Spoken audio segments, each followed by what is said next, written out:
La République de Platon, livre 10e. Et certes, repris-je, si j'ai bien d'autres raisons de croire que notre cité a été fondée de la façon la plus correcte qui fût possible, c'est surtout en songeant à notre règlement sur la poésie que je l'affirme. Quel règlement demanda-t-il ? Celui de n'admettre en aucun cas la poésie imitative.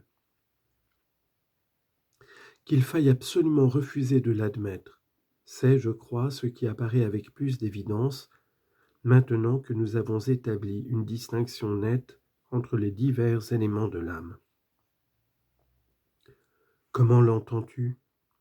Pour le dire entre nous, car vous n'irez pas me dénoncer aux poètes tragiques et aux autres imitateurs, toutes les œuvres de ce genre ruinent, se semble, l'esprit de ceux qui les écoutent lorsqu'ils n'ont point l'antidote, c'est-à-dire la connaissance de ce qu'elles sont réellement.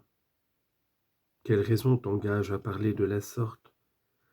Il faut le dire, répondis-je, quoiqu'une certaine tendresse et un certain respect que j'ai depuis l'enfance pour Homère me retiennent de parler, car il semble bien avoir été le maître et le chef de tous ces beaux poètes tragiques.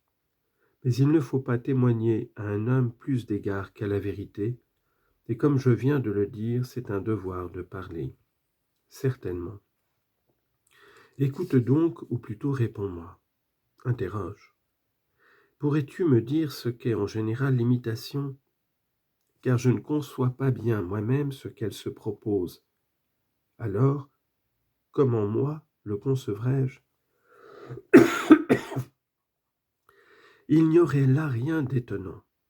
Souvent, ceux qui ont la vue faible aperçoivent les objets avant ceux qui l'ont perçante. Cela arrive, mais en ta présence, je n'oserais jamais dire ce qui pourrait me paraître évident. Vois donc toi-même. Eh bien, veux-tu que nous parlions de ce point-ci dans notre enquête selon notre méthode accoutumée ? Nous avons en effet l'habitude de poser une certaine forme et une seule pour chaque groupe d'objets multiples auxquels nous donnons le même nom. Ne comprends-tu pas ? Je comprends. Prenons donc celui que tu voudras de ces groupes d'objets multiples. Par exemple, il y a une multitude de lits et de tables, sans doute. Mais pour ces deux meubles, il n'y a que deux formes, l'une de lit, l'autre de table, oui.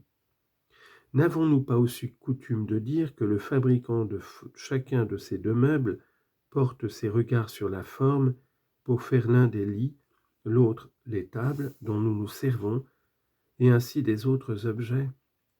Car la forme elle-même, aucun ouvrier ne la façonne, n'est-ce pas ? Non, certes. Mais vois maintenant quel nom tu donneras à cet ouvrier-ci. Lequel ? Celui qui fait tout ce que font les divers ouvriers, chacun en son genre. Tu parles là d'un homme habile et merveilleux. Attends, et tu le diras bientôt avec plus de raison. Cet artisan dont je parle n'est pas seulement capable de faire toutes sortes de meubles, mais il produit encore tout ce qui pousse de la terre. Il façonne tous les vivants, y compris lui-même, et outre cela, il fabrique la terre, le ciel, les dieux, et tout ce qu'il y a dans le ciel, et tout ce qu'il y a sous la terre dans l'Hadès. Voilà un sophiste tout à fait merveilleux. Tu ne me crois pas ? Mais dis-moi, penses-tu qu'il n'existe absolument pas d'ouvriers semblables, ou que d'une certaine manière on puisse créer tout cela, et que d'une autre on ne le puisse pas ? Mais tu ne remarques pas que tu pourrais le créer toi-même d'une certaine façon ? Et quelle est cette façon ? Demanda-t-il. Elle n'est pas compliquée, répondis-je. Elle se pratique souvent et rapidement, très rapidement même. Si tu veux prendre un miroir et le présenter de tous côtés, tu feras vite le soleil et les astres du ciel, la terre, toi-même et les autres êtres vivants et les meubles et les plantes et tout ce dont nous parlions à l'instant. Oui, mais ce seront des apparences et non pas des réalités.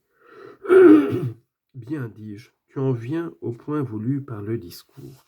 Car, parmi les artisans de ce genre, j'imagine qu'il faut compter le peintre, n'est-ce pas ? Comment non ? Mais tu me diras, je pense, que ce qu'il fait n'a point de réalité. Et pourtant, d'une certaine manière, le peintre lui aussi fait un lit. Ou bien non?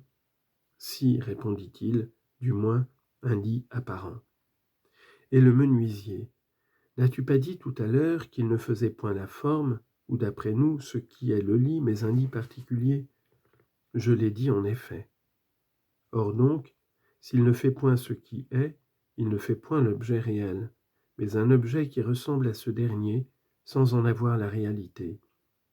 Et si quelqu'un disait que l'ouvrage du menuisier ou de quelque autre artisan est parfaitement réel, il y aurait chance qu'il dise faux, n'est-ce pas?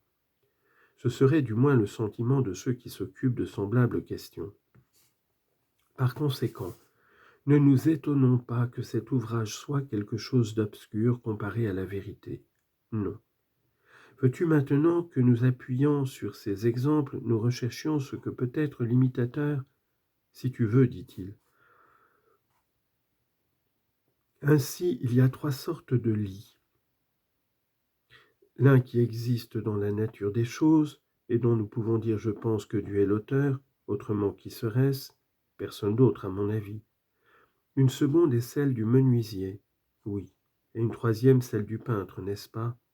Oui. Ainsi, peintre, menuisier, Dieu, ils sont 3 qui président à la façon de ces 3 espèces de lits. Oui, 3. Et Dieu, soit qu'il n'ait pas voulu agir autrement, soit que quelque nécessité l'ait obligé à ne faire qu'un lit dans la nature, a fait celui-là seul qui est réellement le lit. Mais, 2 lits de ce genre ou plusieurs, Dieu ne les a jamais produits et ne les produira point. Pourquoi donc, demanda-t-il? Parce que s'il en faisait seulement 2, il s'en manifesterait un troisième dont ces 2-là reproduiraient la forme, et c'est ce lit qui serait le lit réel, non les 2 autres. Tu as raison. Dieu, sachant cela, je pense, et voulant être réellement le créateur d'un lit réel, et non le fabricant particulier d'un lit particulier, a créé ce lit unique par nature, il le semble. Veux-tu donc que nous donnions à Dieu le nom de créateur naturel de cet objet, ou quelque autre nom semblable? Ce sera juste, puisqu'il a créé la nature de cet objet et de toutes les autres choses. Et le menuisier, nous l'appelons ouvrier du lit, n'est-ce pas? Oui. Et le peintre, le nommerons-nous l'ouvrier et le créateur de cet objet? Nullement. Qu'est-il donc, dis-moi, par rapport au lit? Il me semble que le nom qui lui conviendrait le mieux est celui d'imitateur de ce dont les 2 autres sont les ouvriers. Soit. Tu appelles donc imitateur l'auteur d'une production éloignée de la nature de 3 degrés. Parfaitement, dit-il. Donc, le faiseur de tragédie, s'il est un imitateur, sera par nature éloigné de 3 degrés du roi et de la vérité, comme aussi tous les autres imitateurs. Il y a chance. Nous voilà donc d'accord sur l'imitateur. Mais à propos du peintre, réponds encore à ceci.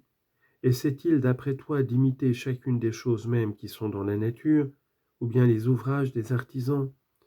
Les ouvrages des artisans, répondit-il.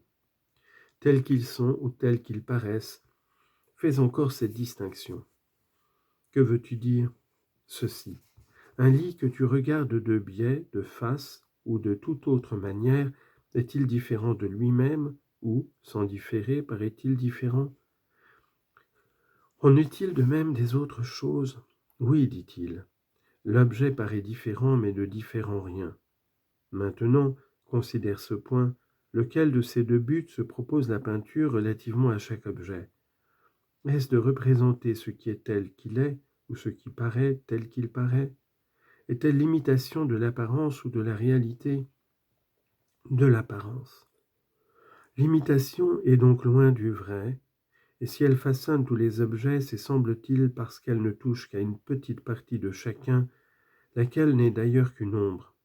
Le peintre, dirons-nous par exemple, nous représentera un cordonnier, un charpentier ou tout autre artisan, sans avoir aucune connaissance de leur métier. Et cependant, s'il est bon peintre, ayant représenté un charpentier et le montrant de loin, il trompera les enfants et les hommes privés de raison, parce qu'il aura donné à sa peinture l'apparence d'un charpentier véritable. Certainement. Eh bien, amis, voici à mon avis ce qu'il faut penser de tout cela. Lorsque quelqu'un vient nous annoncer qu'il a trouvé un homme instruit de tous les métiers, qui connaît tout ce que chacun connaît dans sa partie, et avec plus de précision que quiconque, il faut lui répondre qu'il est un naïf, et qu'apparemment il a rencontré un charlatan et un imitateur qui lui en a imposé au point de lui paraître omniscient, parce que lui-même n'était pas capable de distinguer la science, l'ignorance et l'imitation. Rien de plus vrai, dit-il.